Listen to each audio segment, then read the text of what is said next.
Right there, where I'm talking about, right there on the hotline. Oh, 'cause I found this.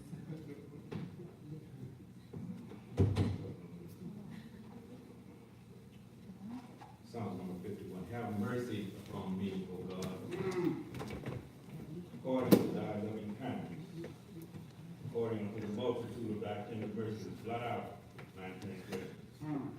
Wash me thoroughly from my iniquity, cleanse me from my sin. For I acknowledge my transgressions, and my sin is ever before me. Against thee, thee only, have I sinned, and done this evil in thy sight, that thou mightest be justified when thou speakest, and be clear when thou judgest. Behold, I was shapen in iniquity, and in sin did my mother conceive me.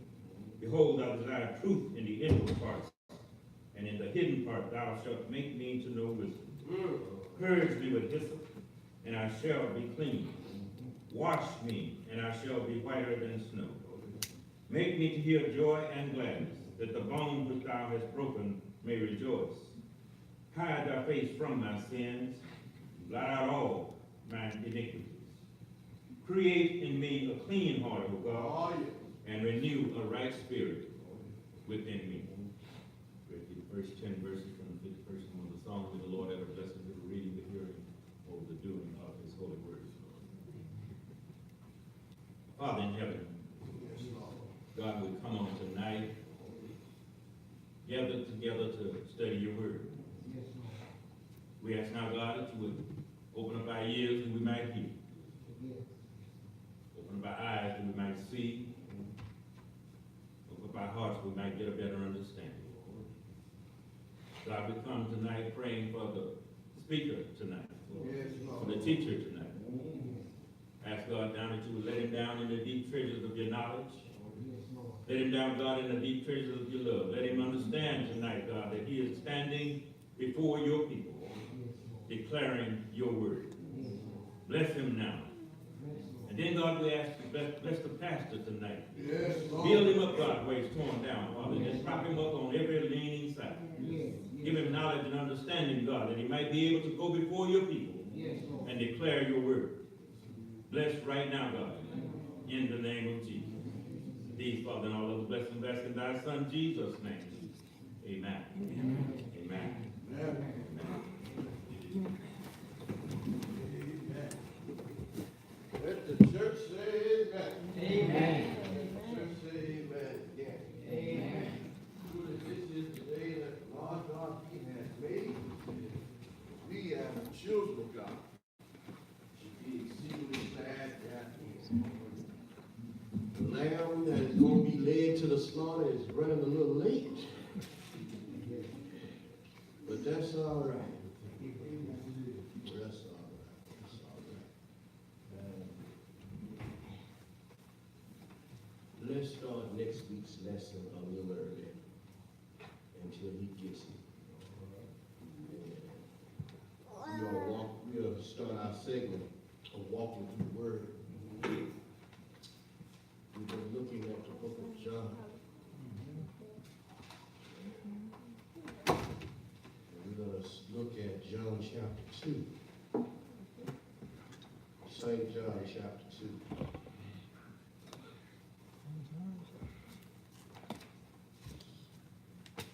And our first segment, as we introduce the book of St. John to us, we looked at the importance of the writer of John. John doesn't give a genealogy, doesn't give the background of who Jesus is. He just told us, in the beginning was the Word. And the Word was God. And the Word was with God. From the beginning he had. And then we looked at how he went down all of those verses, and we got to one. He said, and the Word of God became flesh and dwelt among us. And we found out who it was. It was Jesus. The fourth man in a fiery furnace. He was the third man in a Philippian jail. We found out that he was the second man in a lion's den and the only begotten of the Father, full of grace and truth. And now he dwelled among us. And we looked at how the difference between him and John the Baptist. And John said, no. I can't put myself on your level. I got to put myself lower than you. I'm not worthy to unloose your shoes. No. We looked at the importance of First John. We looked at the importance of First John. And now tonight, till our deacon gets here, we're going to look at this real quick. There are 7 signs that we're looking for, or we're going to be able to see in the book of St. John. And the reason, is there anybody here know the reason why we need signs? Anybody want to get that question? There's a reason why we need signs. Signs are for unbelievers.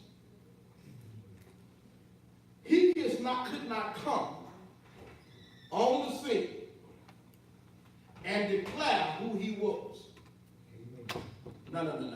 I'll speak about coming in any second. But signs, that write that down and we're going to look back at this next week. But signs are for unbelievers. And the reason why unbelievers need a sign, if he would have just came and started declaring himself the Son of God, who is he? Isn't that Joseph and Mary illegitimate boy? Who is he? Because see, we know how to put it on. He's sitting up here proclaiming to be somebody who he ain't. Who is he? To say he is the Son of God, and you've been walking among us.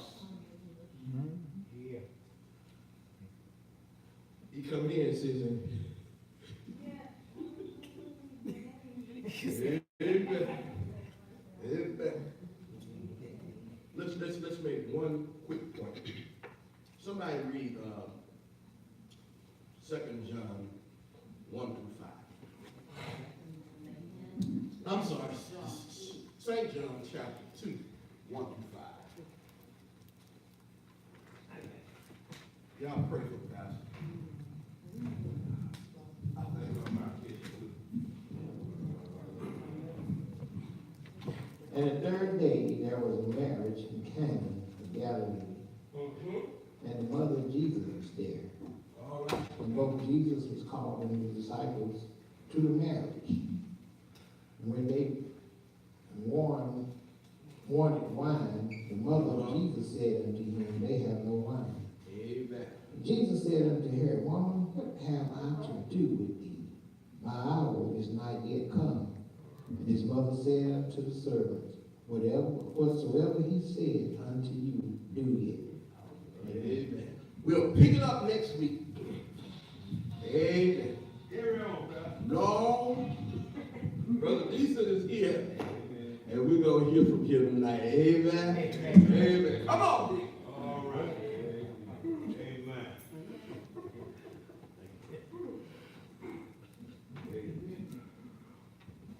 Glad to be here tonight. Good evening, church family. I didn't get here late on purpose. If anything would have helped me, would have been Deacon Reverend Roy last week. I thought we was on trial for deacon. I didn't know we was supposed to be in pastor.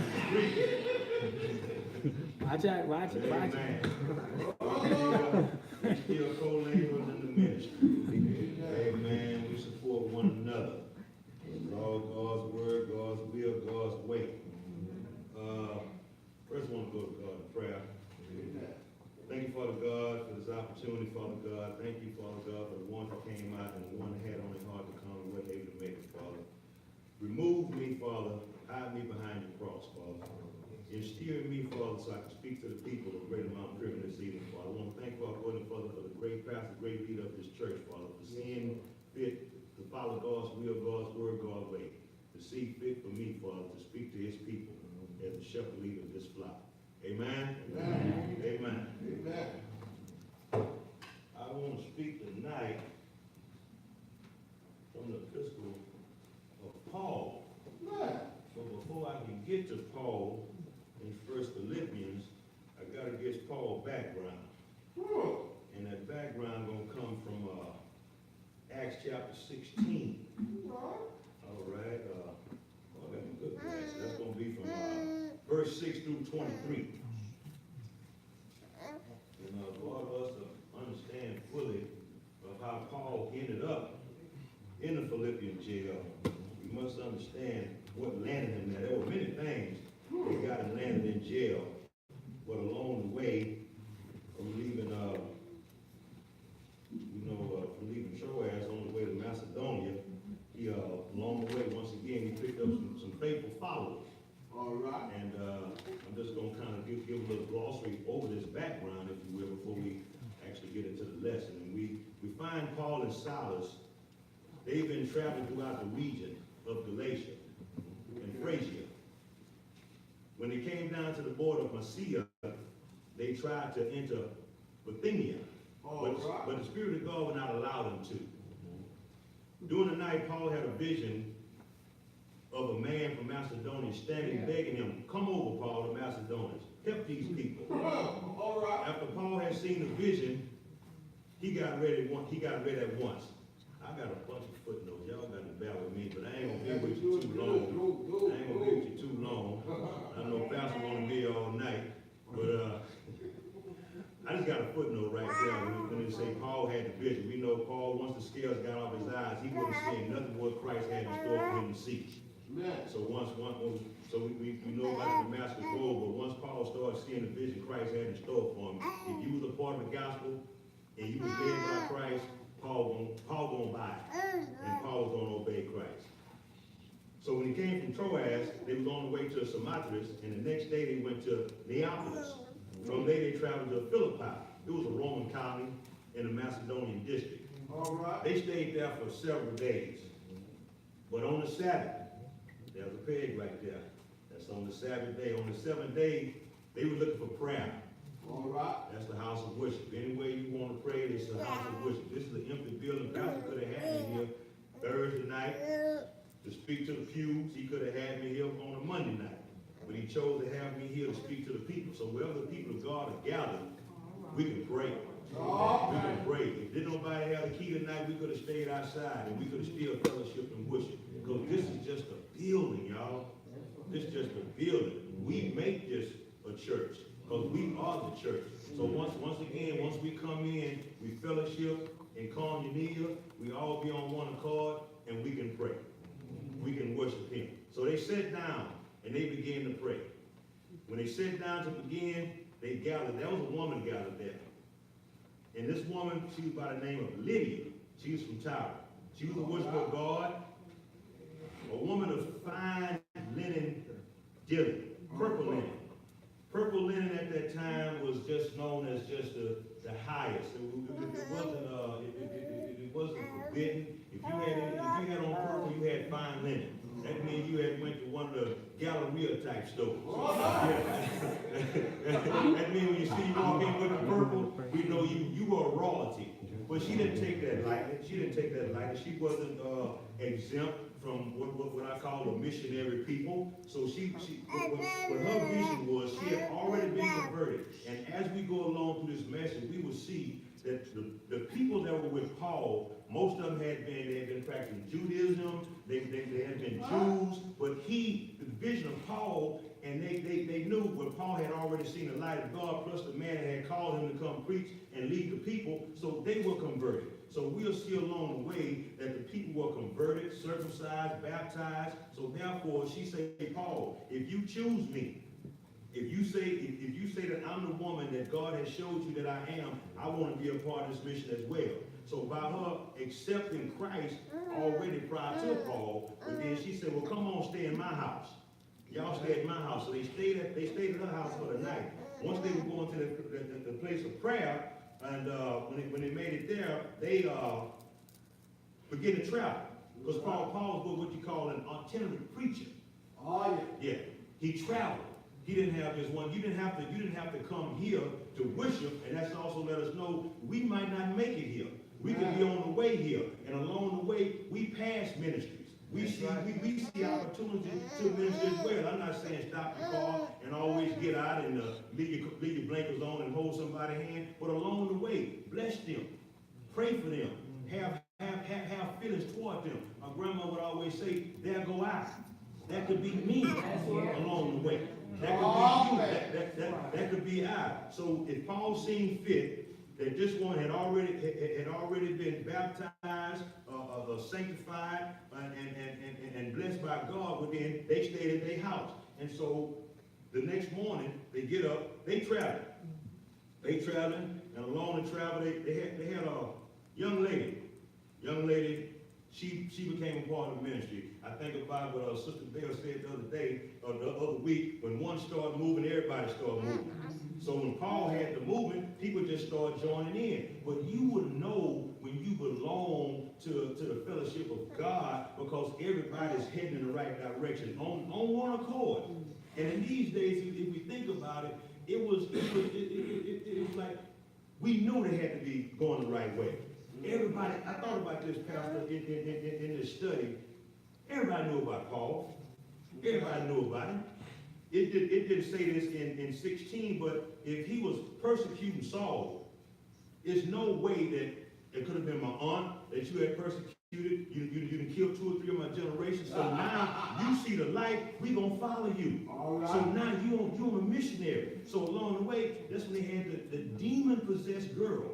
Right. She was demon-possessed. She followed along the way, she just yapping. Yeah. She just yapping. No disrespect to female, but she just yapping all along the way. So Paul, he on the missionary journey, he gets annoyed. He gets annoyed with the noise. Y'all know husbands, we can only take them so long, we got to turn the frequency down. So what he did, he told a young girl. He didn't speak to her, he spoke to the demon spirit that was in her. So it lets me know God don't speak to me as an individual, whatever possessing you, whatever has you bound, whatever, speak to that demon. And what the word of God say, even demons tremble at the sight of his voice. And once again, now I want to parallel this thing. I'm thinking about mortal man and immortal man. There's a lot of parallel with Paul on a missionary journey as Christ. So therefore, if you're a true believer, you would know a true believer. If not, you can go on turn the other way. So when Paul told the young lady, stop, no more demons, he didn't speak to her, and immediately the demons left her. Once the demon left her, she was all on the journey. These men, they trying to convert you all. It's gonna always be somebody in the crowd. It's always gonna be a naysayer. But if you focus and stayed on Jesus, you won't listen to that, because again, they had heard all that chirping. They heard all the negativity. So once she began to say that, here come the men. All right. Here come the men that had been what we call this day sponsoring her, managing her career, because her fortune telling, her demonic spirit, they were making money off of her. Yes, sir. They were making money off of her, because when they was passing through this college, they didn't want nobody to distract. You think, what no job, what no Walmart, we couldn't be a truck driver, we couldn't be a maid, it was nothing. Anything, we could have a dog telling tricks, a monkey and a man on the side, whatever it is, do not interrupt what we have, because this is our way of living, just like I tell you about Liddy with the fine linen. So, but on the flip, what she was saying was that this is what I do for a living, but I'm doing it for God. If you're doing it for a demonic spirit, it won't last. And that's why he told the demon to come out of her. Come out of her. Do not distract the mission. So we find once she had been converted, because you'll see along the way in this passage of scripture, Paul was doing conversions. He was bringing them to the light. Once again, that go that light, because once the scales were full off his eyes, do you see what I see? Do you see what I see? We are heading toward the light. So the men that was sponsoring them, they were angry. They were angry, they got distraught. I can't believe you. It just took you 3 days, you done converted her, and she been telling these fortune all this time, but now they really upset with her too. But it's always the man, it's always the head, the leader, the director of the household, of the mission. He gonna be the first one to be ostracized. He gonna be the first one to be found guilty. So we find Paul, we finna get to the lesson. We find Paul, he gets beat.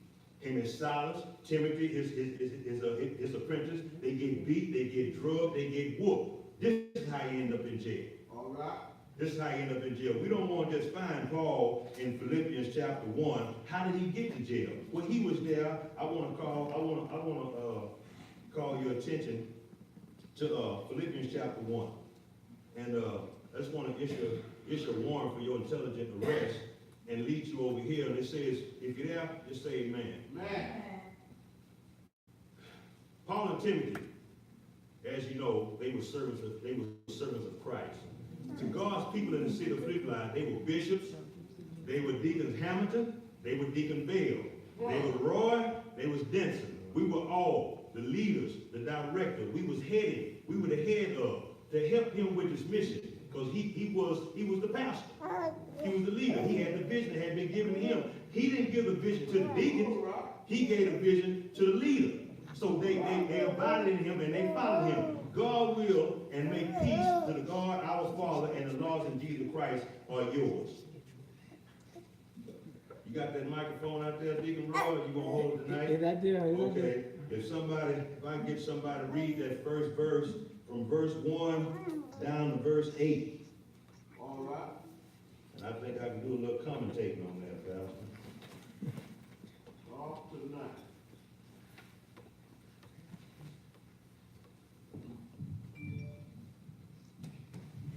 Philippians chapter 1.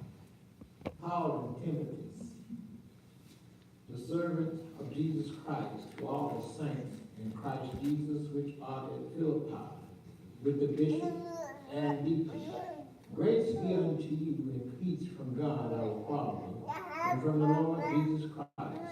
I thank my God upon every remembrance of you, always in every prayer of mine for you, all making requests with joy, for your fellowship in the gospel from the first day until now, being confident of this very thing, that he which hath begun a good work in you will perform it until the day of Jesus Christ. Even as it is meet for me to think this of you all, because I have you in my heart, inasmuch as both in my bonds and in the defense and confirmation of the gospel, you are partakers of my grace. For God is my record, how greatly I long after you, all in the bowels of Jesus Christ. Amen. Amen. It's a mighty word there, Rev. Paul was not at home. He was not sitting up in a hotel room. He had not just been served a lavish lunch. Paul was in prison. And we have to put ourselves in the mindset, if you will. And that's why when we read the word of God, we can X the name out. That's why there's many passages where they say the invalid woman. They talk about the man at the pool. That's us. Right. So when we see this right here, we can say, Paul, how do we put our mindset? Now, well, we really couldn't almost relate to that, but we talk about a dark den, a dark dungeon, no running water, no lights, no anything. And he's still writing out to the people. He's still letting the mission go forward. He's letting you know, God, he said he's happy. He said he's of good cheer, he's of good spirit. Because the people, first of all, what he's doing, he's glorifying God. He's glorifying God. He letting the people know that no matter what circumstances I'm in, I still find myself to be obedient to the word, because when you are on a mission for God, nothing else can distract you. Even the guards there at night, you know, I think about a friend of mine, he's a prison guard as well. When you become inside, when they go to work, they basically are prisoners as well. You are locked up with them. So your mindset mindset become the same. We'll find as we carry through this message that they will convert as well. So Paul, he was sovereign. He was sovereign towards God. He knew he served a just God. He knew a God was a forgiving God because he had already been through the trial. That parallels again between mortal man and man. He was being obedient and abiding by what the Father had instructed for him to do. How many of us can say that? Even we reading the Word, I could be studying the Word. I have to have the TV off. I have to not have a phone away from me because we can easily be distracted. He couldn't get distracted. He in a cell. And they say nobody has ever accurately even painted a portrait of Paul. It was just about the big letters, the big writings that he had to say. He had to have bad vision. There was no light. All right. God wasn't going to bring him a camera. God wasn't going to bring him some food from the outside or whatever. He was really feeding off the word of God. All right. And then by him getting the letters back out to the people, because understand the missionary, everybody didn't get locked up. They only speak about Paul and Silas and Timothy. So therefore, he still got to show joy. He still got to express and be obedient and abide in the word of God to let the people know no matter what circumstance I'm in, I'm gonna still praise him. I'm gonna still be obedient to him. God gave him the strength and the power to lead the people, to inform the people on the journey. And we got to understand this right here too, family. Paul was not a prisoner of Philippi. All right. He was a prisoner of God. All right. And reading this lesson tonight, I thought about it. I'm not on trial as a deacon for Greater Mount Pilgrim. I'm on trial for the Lord. Yeah, that just resonates with me. You know what I mean? Now, man has a vision. If he see what God told him to see that's within me, he will be pleased as well. If he know the Father's pleased, then I know man will be pleased. Now, he's the reporter. Amen. He's reporting back to God. So once he was just what we find here, he was just relaying the message back to the missionary to just let them know he's abiding in them. But once God bring you to something, he can bring you through something. If he brought him there, he knew without a doubt. Because this is not my end right here. This won't be right here. Because the fellowship of the ministry still needs me. When we get upset, we get mad, I don't want to talk to nobody. I don't want to hear from them people. If it's raining, we ain't coming. We ain't going to serve. My throat's sore. I don't have the right clothes on. I'm not going to be there Sunday. That's because you are fellowshipping and worshiping your own self. That's what we call self-grandizement. It's all about you. It's going to go on. Even tonight, if the lights would have been off, I was just going to take a little old speech to my wife. Because she didn't even know what I had been studying about. We're going to fellowship on the way back to home. So it should not stop. And that's all Paul was saying. How can we? I'm locked up. Ain't no judge, ain't no jury, ain't no lawyer, and I'm still obedient. My God, my God. So we ask ourselves this: if somebody would be 9, Rev broke it off from 9 all the way through 11. All right. Before I go any further, I kind of get ahead of myself most of the time, but I just tagged this little message tonight. My family is power. We're talking about power. We're talking about the power of Christ, the power of prayer, and the power of death. So I have 3 points in the conclusion, and we'll be out of the way. All right. So if anybody read that verse 8 all the way through 11. Yeah, 8 through 11. For God is my record, how greatly I long after you all in the bowels of Jesus Christ.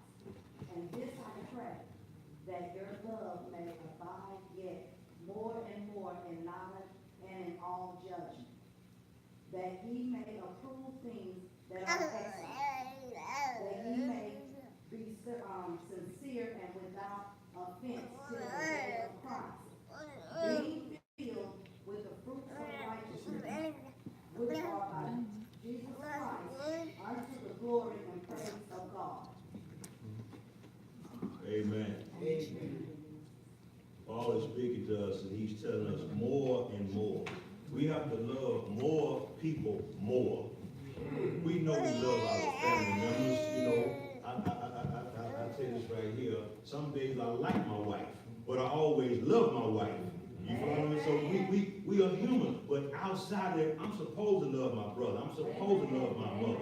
We supposed to love our kid, our neighbor. But can we say that in the moment of adversity? And that's what, and this is what Paul is saying. Love more people more, because I'm gonna get sick of you, Hamilton. I'm gonna get tired. Some days I just ain't gonna feel like it. So therefore, I have to surround myself around love. So when I'm down, I need somebody to lift me up. But they have to be on the same spirit. They have to be on the same accord. They have to be on the same mission that I'm on as well, to serve and please God. So we be careful who we surround ourselves with. I have an infamous quote. I haven't got the patent on it yet, but my word is, less is great. Less is great.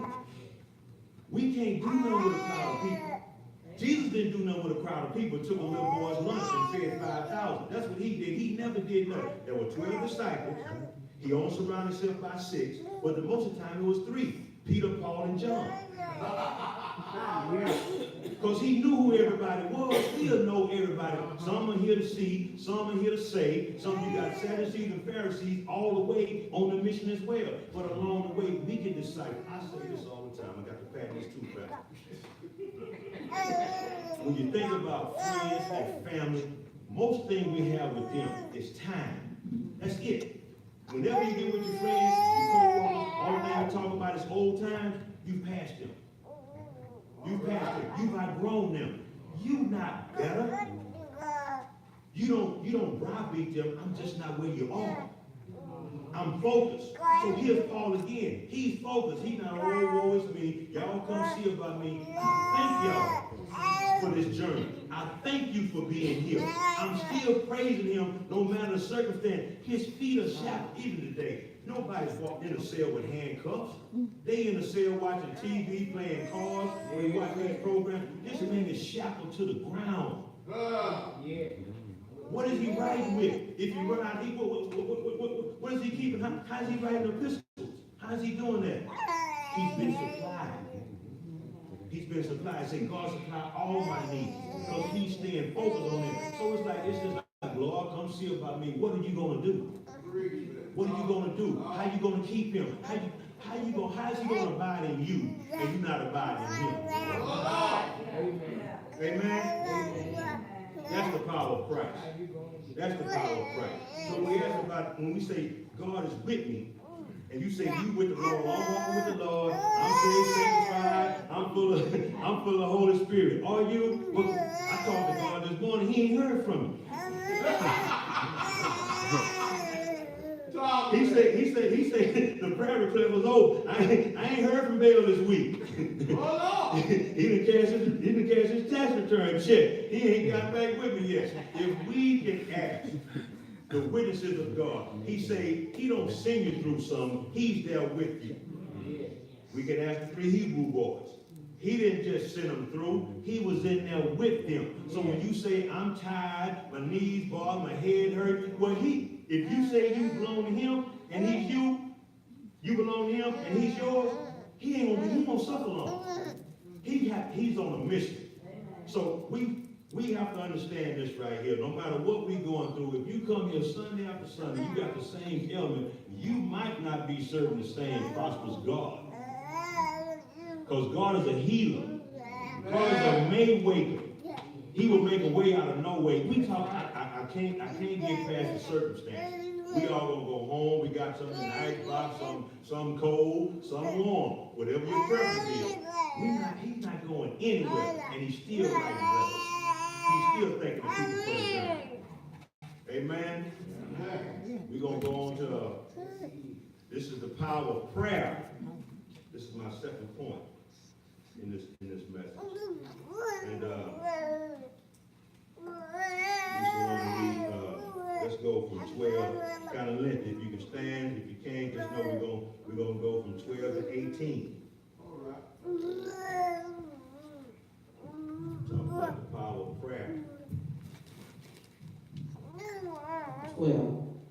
But I would ye should understand, brethren, that the things which happen unto me have fallen out rather unto the furtherance of the gospel, so that my bonds in Christ are manifest in all the palace and in all other places.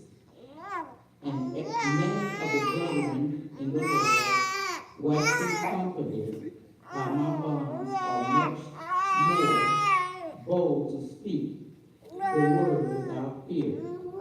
Some indeed preach Christ, even of envy and strife, and some also of goodwill. The one preached Christ of contention, not sincerely, supposing to add affliction to my bonds, but the other of love, knowing that I am set for the defense of the gospel. What then, notwithstanding, every way, whether in pertinence or in truth, whether in pretense or in truth, Christ is preached, and I therein do rejoice, yea, and will rejoice. Nothing but the righteous shall see God. Brother, you gonna preach it, I'm gonna teach it, it will go forward. I kind of struggle with that a little bit, Pastor, and say that most of them preach and tell the word of God out of jealousy and envy. So these are some missionaries. Now we're gonna have a few naysayers. We're gonna have a few naysayers, even though they left home, they traveled. You too far ahead to turn back around. But still, so when they say they preaching out of jealousy and envy, well, is it envy toward Christ? Or is it envy because of their circumstances? Or is it envy because of Paul? Paul's not trying to get the glory. Paul is being obedient to the word of God. Now, you can preach a different gospel. You can come and you can say, well, one thing about Pastor, if you come to him, he's going to always point you back to the scripture. Now, just like the children of Berean, if you had any doubt about anything being said about the word of God, search it for yourself. And that's why a lot of times Pastor tells us, say, go and read this in your leisure. How many of us do that? It's a shame for God if the only time we open about Bible, if you hear a preacher say, turn to the book of. That's an indictment on you. Nobody has to know. Nobody has to know. So what Paul is saying, even though it also reminds me of when Moses went to the mountain and then they started, the Egyptians started all their own gods. Or he up there, we're going to turn this into an orgy, melting gold, and create our own God. He knew because he had circumcised, he had baptized, he had transformed. He knew who was who. Back again, when I say about the 12 and the 6, and he only surrounded himself by 3, he knew who wasn't going to be worthy for the journey. But I'm going to come on anyway. Christ even knew. He know if he start a good work in you, he know if you're going to do it upon completion. But when he come back to glorify and get the glory, he knows that. So Paul didn't have no hang over that. You never heard Paul talk about turning back or remove this from me, take this from me. You didn't read anywhere where he said where he faced opposition. He was on a mission. And that is what's so profound about this Philippians epistle when he talks about how we can condition ourselves. We can condition ourselves. I mean, if it's nothing but whatever day you put to the side, we put everything to the side, or we gonna do Thursday, or we gonna do Wednesday, and we don't have time for God. We don't have time for Christ. We don't have time for prayer. We just can't come here on Sunday. That's right. It's almost too late. It's almost too late. I know this is right here. If ever pastor say, y'all pray for me, keep it in prayer, that's after he done preached. I ain't never heard him ask for prayer before, because he's on a mission. He's on a mission. So the harder he have to, I feel convicted.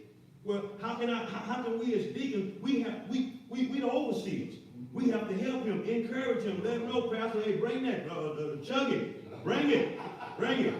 Yeah. I'm a noisy Christian. Yeah. I make noise. You know what I mean? With that same noise, when your back hurt, what you say, oh, you know what I mean? Well, bring that here. Bring that here. Don't wait till we got to come get you off the pew and bring you up here and pray for you, lay hands, then we got to sit you back in your seat. Well, ain't nothing changed. You done waited 6 days. You come here to tell us about your trouble. Now, God ain't been sick. He ain't been hurting 6 days. You've been. You outside the wheel.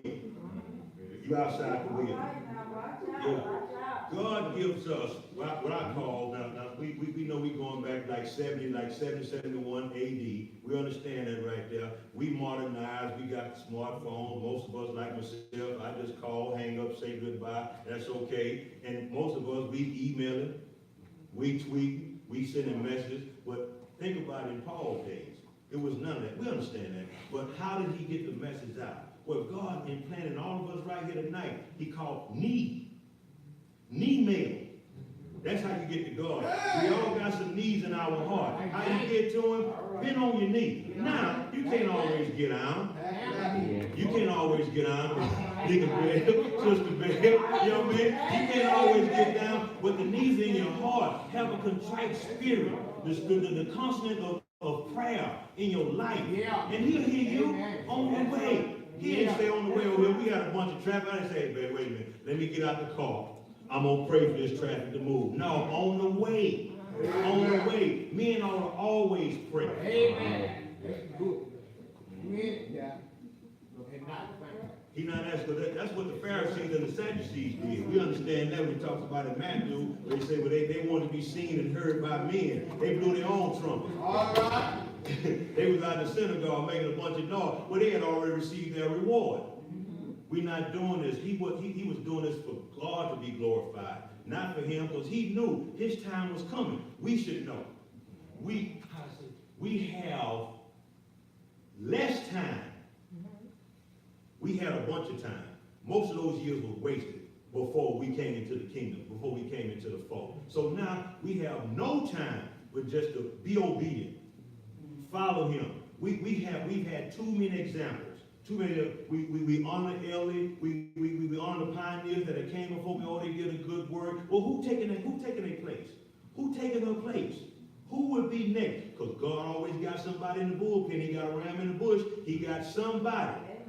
If you're going to send somebody, send me, Lord. When this young man told me, I say, Pastor, I come too far. I can't tell God no. I can't tell him no. It's even a time when I couldn't keep myself. Didn't even recognize I was being kept.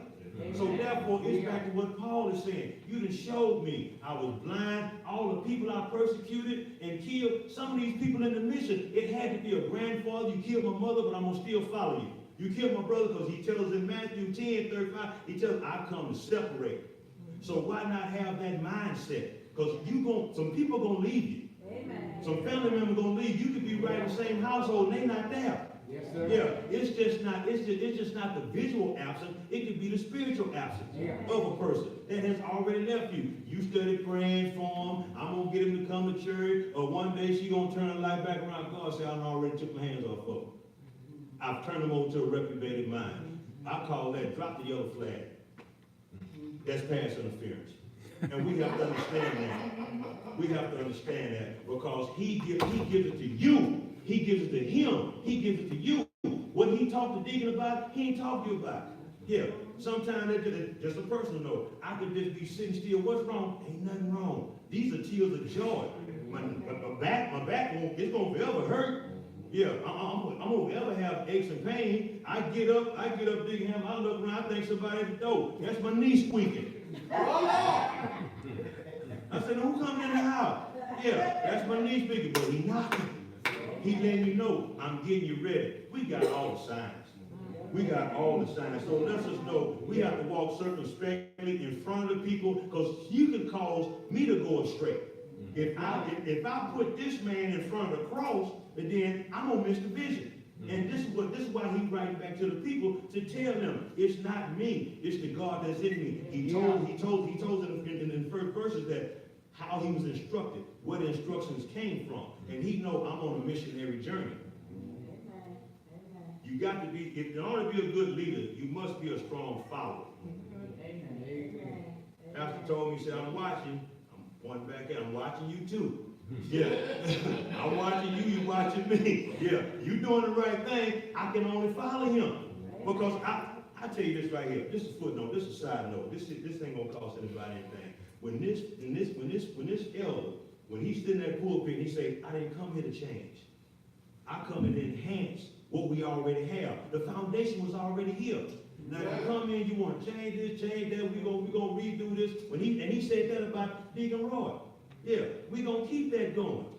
We gonna keep. I was warned, but I told him, I say, when I grab your hand, he done already talked to me. Well, when we going? Now look, we coming out here every Sunday, all day Sunday, Wednesday night. You know what I mean? That's why I got to hurry to get her home, because she gonna turn into something by 8:15. So I can't have her out too long. Yeah. She's a Christian. She's saved. Yeah. We got our chicken in our hand, but I understand. Yeah. And ain't gonna be no pumpkin. But he understood what accepting Christ meant. He understood that God, when God called you, we can question.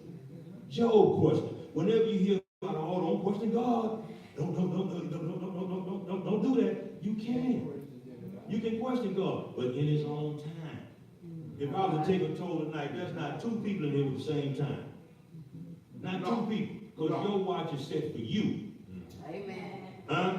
I'm a witness that. I'm going to say amen, because ain't none of my clocks right at home.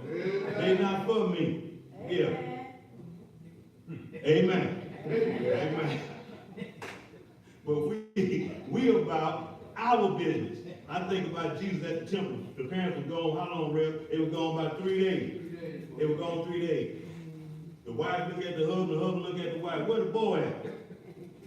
We got to go back and get him. Not turn around in the car, not put your signal on, you had to walk back and get him. And you know the story. He told them where I was. And I think about it. We busy. We got something to do tonight. We got something to do tomorrow. But it's about Father's business.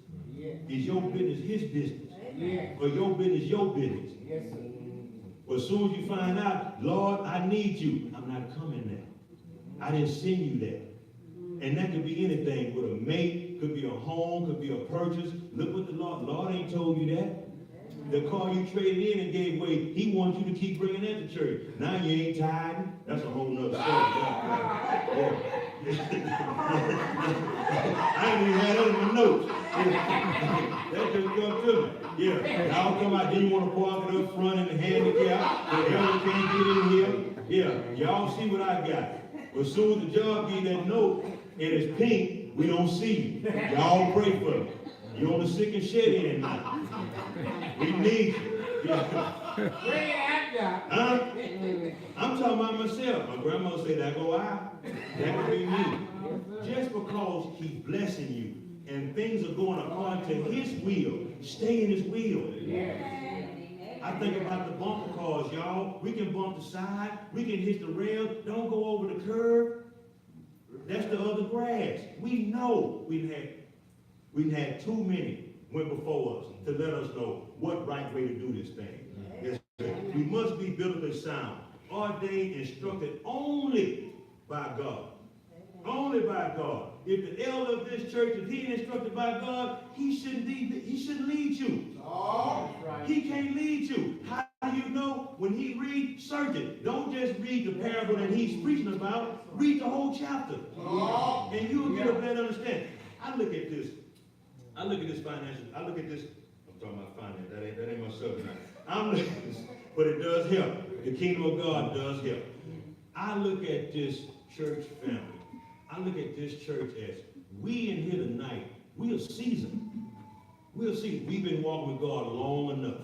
I ain't gonna call out no variation of age, but I got just enough to know everybody in here has at least 3 favorite scriptures. Everybody in here has a direct line to God. So therefore, when you come here, the man shouldn't be huffing, puffing, and sweating, trying to get you to say amen, trying to get you to join in with the choir, Deacon Raw there beating the keys, beating the black off the piano. Amen. Amen. We should put it real. I think about days when we were worldly, you knew what they were going to charge you. You had your money in your hand. You had your outfit. You already knew. You get ready on your way. You got your music on. A lot of us don't put TSU on till Sundays. Sunday morning. Put that on there. Come on, Hampton. Yeah. It's daily. It's daily. And when it becomes the norm, you know you on the right road. It feels better. When I come here on Sunday, a lot of times my wife take me, but she don't bother me.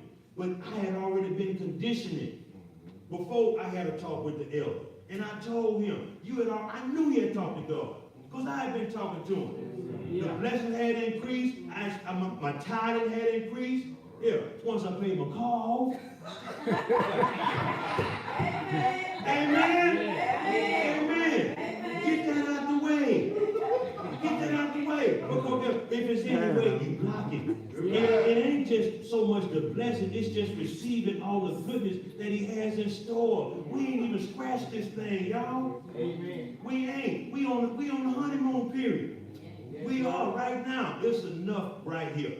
You know 15, 20 people. You know a whole lot of people. Pastor ain't coming to my job. Pastor ain't gonna be in Walmart at the gas station. We are missionaries. We are ministers of the word. Spread it. That should be, if the Christian police come in here tonight, they got handcuffs enough for everybody. Can they arrest you and charge you for being a saint, a child of God?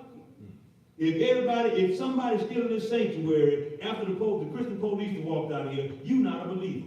Everybody should be in the paddy wagon tonight. Everybody. Locked in chains, bound to the floor, y'all. No phone. You can't call nobody. You got to be in a position. Put yourself in a position where it's nobody but you and him. Amen. Amen. We got work to do. I cannot study this word, expound on this word, and share this word, and I leave it at night and stop by the stove. And you know when you go to the stove, you got that big old cooler in the middle of that Deacon Bell, and it got some things covered in ice. Yeah, I can't stop there at night. Yeah, and Hampton behind me pumping gas. Yeah. I know he good with that phone, but he take it out every Sunday. He taking pictures. Yeah. If Big Show brought a good word, and I see where his inspiration comes from. No, it's got to be from the word of God. That's what motivates me. And we should have fun, y'all. We should rejoice. We should joy. Hey, Rev, they were celebrating in the jail cell. They had a DJ in there. They were listening to music. Yeah, you can. It's okay. We shouldn't come here all pious, grim visit. Come here. You be joyful all through the week. Yeah. I think the first come. When is the first, baby? Right. Tomorrow? Hallelujah. See that? You caught that, didn't you? But that's only gonna last by the time I get to the bank. It's over with, man. It's gone. I ain't gonna rejoice long. Yeah. But in God, I can keep continuing. Non-stop. When you wake up in the morning, this hit me about 6 months ago. Oh, my feet, I pray in the bed. I can't wait till I get on. I can't always get on the floor. God, whatever you have for me, whatever you have in store for me, I'll give you a blank sheet of paper. You fill it out for me today. It ain't about my will, it's his will. So we can still confine yourself. When he's talking about he was confined to a cell, your closet is a cell. Your room is a cell. Shut the bathroom door. Find yourself with nobody but you and him. Leave your phone, turn the TV off. It's simple. I can speak on that. I can say amen. I practice that. And I'm not trying to get no hand clap, no amen. But you feel better. Because the thing of it is, if you're in a situation and nobody got you there but you, then you want to call it. This line ain't never too big. We go back to Job. He gonna answer you. Yeah, it might not be tonight. But he gonna answer you. He gonna answer you.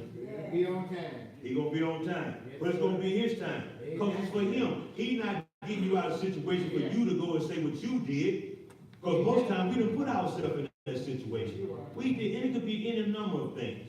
It could be backbiting, something you said, something you was in disagreement with. That could be. We want to talk about my last point, Rev. All right. The power of death. I'm about to start my car now. I'm going to have to run out of here tonight because this right here, there's power. We think once we dead, we gone. We think, oh, they left in vain. They had much more life to live. I say, and it ain't what I say, it's what I know. If your business is wrapped up and tied up in Jesus, we are the ones ones that's in trouble, y'all. Everybody walk through that door tonight because we see it all day, every day. The television, you have to turn it off. All this about, what's that, Rev? You say you're doing better, you're getting away from, what's that you're looking at? Facebook. Oh, yeah. Facebook. I don't do it. I don't knock nobody. But the thing of it, I did not know how strong it was until the past election when they talked about how people only get information from there. We don't want to hear the truth. We got the ability to search. We got the ability to buy. We got the ability to learn. We got the ability to seek. But we put it on other things. Idolatry could be anything. That's right. It could be your pet. I drive for a living. I see people all day, and it's not the young people, y'all. Oh, It's the older folks that have resulted back. You follow me? The law, hey, that bumper car, they got the lane. They didn't jump the curve. And I mean literally jump the curve. We're gonna touch on this last point. I'm gonna bring it to a conclusion. But I want to go from what's that, from 19, let's come on down to 23. We can talk about the power of death. Yeah. 19 to 22. For I know that this shall turn to my salvation through prayer and the supply of the Spirit of Jesus Christ, all right. according to my earnest expectation and my hope, that in nothing I shall be ashamed, but that with all boldness as always. So now also Christ shall be magnified in my body, whether it be my life or by death. For to me to live is Christ, and to die is gain. But if I live in the flesh, this is the fruit of my labor. Yet what I shall choose I will not. For I am in a strait betwixt two, having a desire to depart and to be with Christ, which is far better. Nevertheless, to abide in the flesh is more needful for you. And having this confidence, I know that I shall abide and continue with you all for your furtherance and joy of faith, that your rejoicing may be more abundant in Jesus Christ for me by my coming to you again. Amen. That's a profound word when Paul talks about, say, betwixt. He's caught in between. And what he's saying is, I know which one to choose, but the greater will bring me greater reward. But if I stay, I'm going to continue on the mission. I'm going to continue to tell you about Jesus Christ, the Lord and Savior, that brought me out from the mockery, that brought me out from the scales that were over my eyes, but what he's letting us know. See, we have to understand, Paul used athletic metaphors. So we talk about Rome, Greece, we talk about the time where the Olympics were going on. So therefore, Christ used parables. Paul used metaphors. So once again, we broke it down in lay terms. We can understand. God calls sheep, and we know about the sheep. One of the animals that he'll go off the cliff if you don't pull him back by the rod and the staff. So Paul gave us an example of, I want to go. If the Christian police come in here tonight, I want to go with them, but I want to stay here as well. I'm caught in between because I want to make sure y'all got it. I want to make sure so that you're going to carry on the mission. Because God has instilled this in me. I gave it to you. That's what the elder of the church, that's what the pastor, he give it to you. Just the way God gave it to him. Now, if you don't abide by it, that's your fault. That's your fault. But you got to be in the Word. You can't receive it. I can't give you a plate of something you never ate before. You don't know how to digest it. You know, what is it? If you got to ask what it is, you're not worthy of it. You got to know. I see in the leader what God's doing for him. I see what he's doing in your life. Well, I want some of that. I want some of that. Yeah. I want to result back, y'all. Y'all know in the world, when he was out there, what she had. What is he having? Why she dancing all night? What got him up? Well, when we in here, what got me shouting? What got me screaming? I'm screaming into the mic when he preaching. You know what it is? It's Jesus. Yeah. It's Jesus. You got to come with it. Once again, when you got ready on a Friday, Saturday night, you had your mind made up already. what you was gonna do, how you was gonna do, what you was gonna drink, who you was gonna see. So what he's telling us in these metaphors is, I'm betwixt. We get that. He always used words that for the metaphor was good fight, press on, persevering, marathon, run, All right. run. He talking about running, y'all, and he in chains. But it's in his heart. When you're arthritis, when you're backboard, you still, your mind, that's why I say, keep this mind in me that's also in Christ Jesus. All We're right. not talking about the physical, because that's going to transform anyway. That ain't what he's saying. Yeah. Your mind, that's why I say, he don't want your body, he don't want your nails, he don't want your hair, he wants your soul. You keep that preserved for him. Yeah. And how do we do that? We got to feed it. Amen. We got to feed it. You got, look at here, y'all. I thought about this evening. I'm gonna let y'all go up and bring my car right now in this thing. I thought about eating around 4 o'clock. I ain't thought about it no more. I was excited. I didn't get nervous when Deacon Roy come up here last Sunday. I felt pretty good. Yeah. I'm betwixt. But that's my brother. We encourage one another. Don't just walk in here and think everything all right with Bell. Ask that brother, how was your week? Nobody might not have asked him that. I'm going to make sure I'm going to shake this man's hand. I touched him. I want to get the anointing, really. But I touched him. I want some of that. Now, he ain't going to give me a drink no more. You know what I mean? But still, we always found out where the best of everything was. Where'd you get that from? Where did it look nice on you? Who cut your hair? You know what I mean? You gonna tell me about your barber, the man you bought your car from? You gonna tell me about all that? Tell them about Jesus. Tell them about Jesus. Man, you talking about you was hurting last week, you had surgery? No. That pain is gone. It's there, but it's gone. Because when you look toward the prize, that's what he talks about of a higher calling. If you look toward that, when you look toward the hill, you don't worry about this. We're going to lead us, y'all. Yes, sir. We're going to lead it. Ain't complaining you can't get to the pearly gates and you tired. You got to sit down a minute, Bell. You got oxygen. How you going to be fit? That's why he say come while it's day. Yeah, it's nighttime. You hair blind, got diabetes, your feet hurting. Where you going to put you at? Say the street paved with gold, but you got your feet bad. How you going to use it? Preserve yourself. Stay in the Word. We got the best example. I look at the fact when Paul talked about the lives of a mortal man and immortal man, they somewhat parallel. They were both instructed by the Father. They were both whipped and beat. I think about when they locked them up past the house. What came to my mind was the Villa de la Rosa. On the road, y'all. On the road. On the travel, you're going to be beaten, scorned, sure as you're born. Yes, sir. You're going to be. When you get there, now when you get there, you're going to have scars, but once you cross over, he don't want this. That's right. He don't want this. That's why we talk about, I'm closing, that's why we talk about death. There's power in death, because the resurrection of death, what the word say, death, where's your stay? Victory, great, where's your victory? You don't have that. You don't have that. You don't have that. You got to be a true witness. Okay, you're going to lead that. We understand our loved ones. They gone, but the memories live on. Yeah. The memories live on. If you know, you wouldn't even want to. Do you want to be here? Do you want to be here?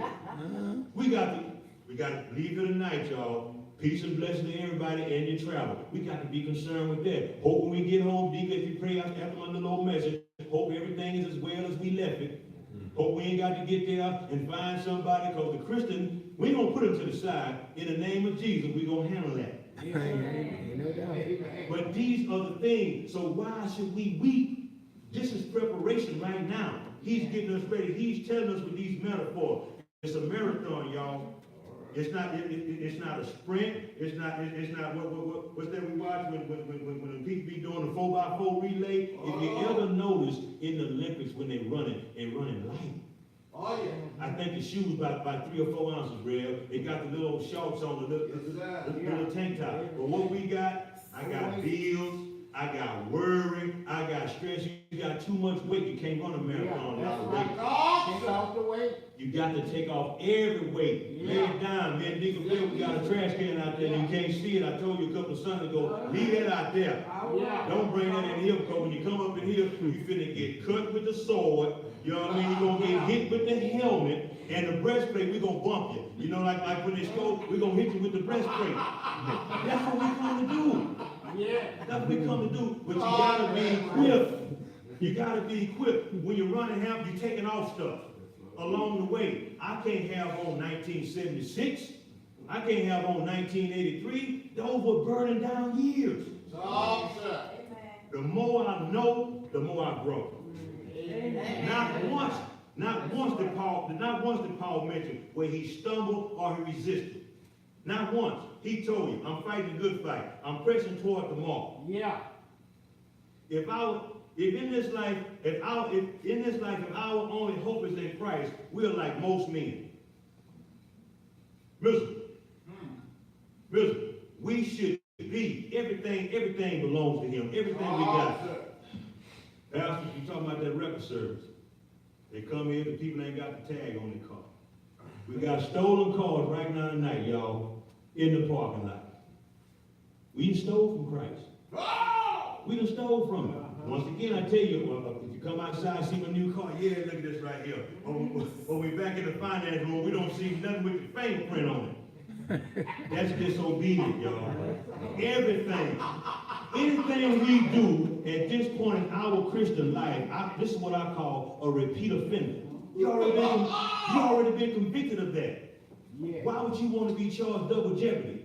I done already sinned against him long enough. I done already stole from him long enough. But every week it's just like a circus act. I gotta have something new. I gotta put on a new show. Now, when you come here, you're gonna hear the same thing. He died. And early, for 3 days, you come to hear that. But that's encouraging. But don't leave that here. Live that. Live that. Live that. Once again, Father, I want to thank you for the privilege and the opportunity to speak to your people.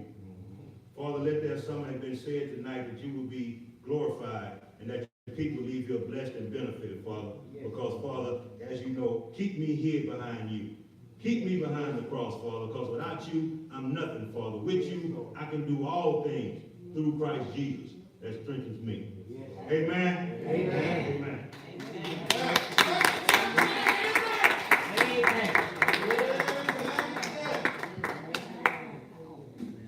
Good word. Bless you, man.